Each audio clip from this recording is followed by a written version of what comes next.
Começaram os chamados referendos em regiões separatistas na Ucrânia. A consulta popular decorre até terça-feira e já foi apelidada de farsa. Terminou a campanha eleitoral para as eleições deste domingo em Itália. Giorgia Meloni, líder da coligação de direita, é a favorita para chefiar o próximo governo. Jovens de todo o mundo saem às ruas para pedir mais e melhor ação por parte dos governos em relação ao clima. Se os eleitores não vão às urnas, as urnas vão até aos eleitores. Nas regiões separatistas da Ucrânia, iniciaram-se esta sexta-feira os chamados referendos sobre a anexação pela Rússia.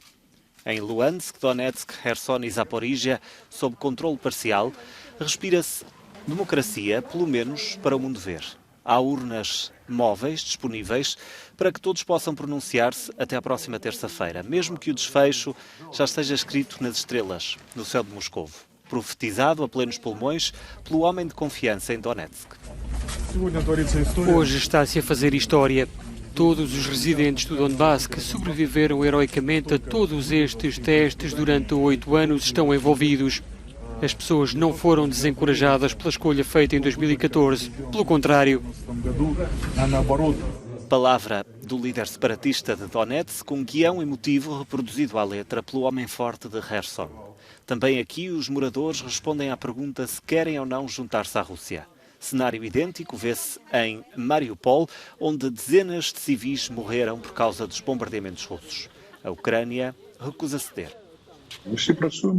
Todos nós estamos a trabalhar para aumentar o apoio à Ucrânia em todo o mundo. Esta é a melhor resposta que podemos ter, a par do que as nossas tropas estão a fazer no campo de batalha todos os dias, a cada minuto.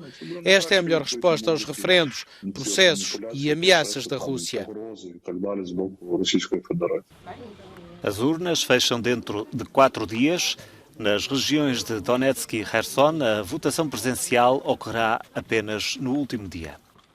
Para a presidente da Câmara Alta do Parlamento Russo, os residentes das áreas ocupadas estão a escolher entre a vida ou morte. 7 meses após o início da invasão, as forças de ocupação russas estão a realizar os chamados referendos em 4 regiões ocupadas da Ucrânia sobre se querem ser anexadas pela Rússia. O Instituto para o Estudo da Guerra diz que funcionários russos criaram mesas de voto em partes da Rússia, ostensivamente para permitir aos residentes ucranianos dos territórios ocupados, deslocados, em muitos casos isso significa raptados, votarem. As 4 regiões envolvidas estão parcialmente ou completamente ocupadas pela Rússia, mas nas regiões de Donetsk e Zaporizhia, grandes zonas estão ainda detidas por forças ucranianas.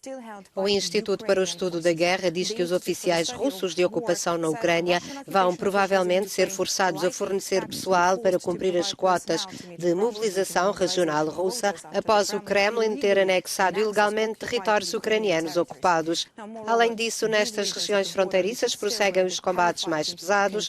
As forças ucranianas provavelmente continuam as limitadas operações contraofensivas ao longo da fronteira das regiões de Kharkiv, Luhansk e os ataques contra Liman.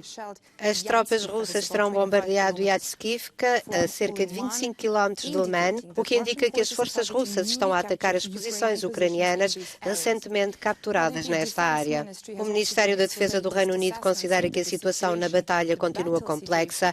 Na atualização diária de informação, diz que a Ucrânia está agora a exercer pressão sobre o território que a Rússia considera essencial para os seus objetivos de guerra. A Rússia cometeu crimes de guerra na Ucrânia, segundo as Nações Unidas. A comissão de inquérito estabelecida em maio começou agora a divulgar as conclusões e diz que há provas de atrocidades. Fala em bombardeamento de populações civis, torturas e execuções.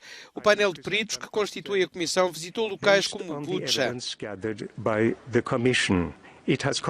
Com base nas provas recolhidas pela Comissão, concluiu-se que foram cometidos crimes de guerra na Ucrânia.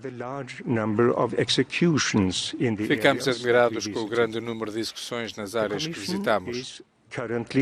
A Comissão está a investigar mortes deste género em cerca de 16 vilas e aldeias. Recebemos alegações credíveis de mais casos de execuções que vamos documentar mais tarde. O mais recente episódio em termos de alegados crimes de guerra aconteceu em Izium, uma vila até há pouco tempo ocupada pelos russos e agora libertada pela contraofensiva ucraniana. Aqui foi descoberto um grande número de sepulturas numa floresta. Parte dos corpos exumados apresenta sinais de tortura. A direita italiana está de dedos cruzados à espera das eleições deste domingo, numa altura em que as sondagens continuam a dar como vencedora a aliança liderada por Giorgia Meloni. Se as previsões se confirmarem, a líder do partido Irmãos de Itália, que escolheu Nápoles para encerrar a campanha, tornar-se-á na primeira chefe de governo oriunda da extrema-direita desde a Segunda Guerra Mundial. O partido de Meloni lidera uma coligação com a Liga de Matteo Salvini, também da direita radical, e com o centro-direita representado pelo Força Itália, de Silvio Berlusconi. Enrico Letta, líder do centro-esquerda, tem a tarefa difícil de contrariar este favoritismo do bloco direitista. A esquerda italiana entra desunida nas eleições depois da saída do governo do movimento 5 Estrelas, o partido populista de Luigi Di Maio, que precipitou a queda do executivo liderado por Mario Draghi. A nível europeu, estas eleições são vistas como um teste à força da direita mais radical. A Bulgária decretou o estado de emergência parcial em várias localidades perto da fronteira com a Turquia. Em causa está a pressão migratória crescente no leste do país. Esta é a primeira vez que a Bulgária impõe a medida.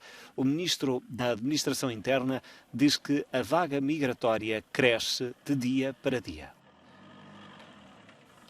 Na maior parte das vezes, cruzam a nossa fronteira com escadas que usam para pular a cerca.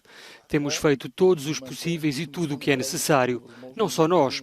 Contamos com uma assistência ativa da parte turca. Depois das reuniões que tive com o ministro do Interior turco e o ministro do Interior grego, a coordenação está muito melhor. A assistência mútua entre os serviços dos diferentes países é melhor.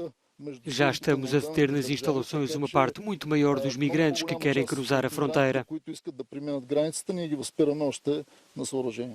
Com esta medida, as autoridades contam fazer reparações em estradas florestais que conduzem aos pontos de passagem e melhorar a coordenação com os países vizinhos. A polícia e o exército também se poderão deslocar com mais facilidade para a área. Os guardas florestais já começaram a fazer patrulhas no terreno contra a imigração ilegal.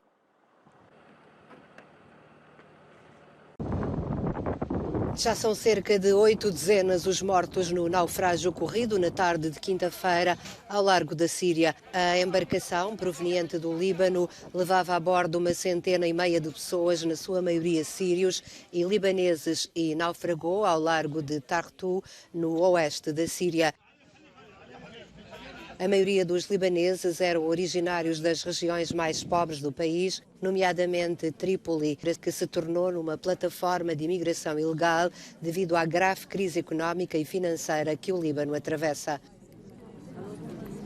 Segundo a ONU, em 2021, pelo menos 38 embarcações transportando mais de 1.500 pessoas saíram ou tentaram sair ilegalmente do Líbano por via marítima.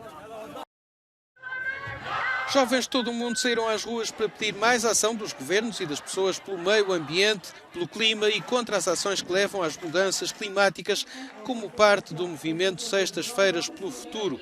Berlim foi uma das capitais onde as vozes pelo clima se fizeram ouvir esta sexta-feira.